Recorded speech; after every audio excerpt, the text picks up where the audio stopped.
एक समय की बात है। एक राज्य में एक प्रतापी राजा राज करता था। एक दिन उसके दरबार में एक विदेशी आगंतुक आया और उसने राजा को एक सुंदर पत्थर उपहार स्वरूप प्रदान किया। राजा वह पत्थर देख बहुत प्रसन्न हुआ।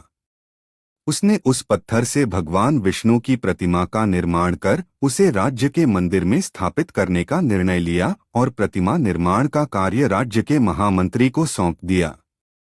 महामंत्री गांव के सर्वश्रेष्ठ मूर्तिकार के पास गया और उसे वह पत्थर देते हुए बोला, महाराज, मंदिर में भगवान विष्णु की प्रतिमा स्थापित करना चाहते हैं।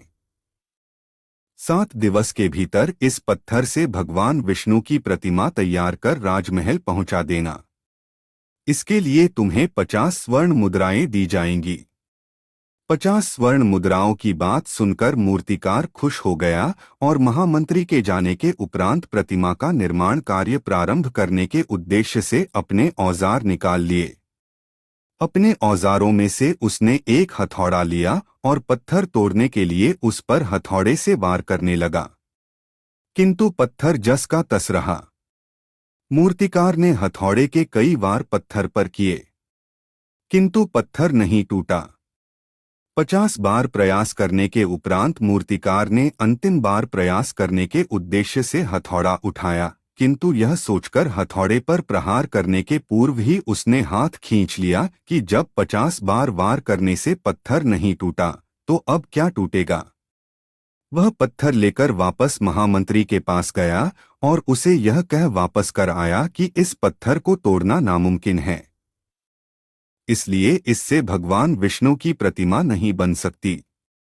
महामंत्री को राजा का आदेश हर स्थिति में पूर्ण करना था, इसलिए उसने भगवान विष्णु की प्रतिमा निर्मित करने का कार्य गांव के एक साधारण से मूर्तिकार को सौंप दिया।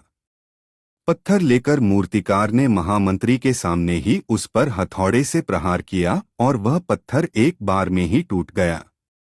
पत्थर टूटने के बाद मूर्तिकार प्रतिमा बनाने में जुट गया।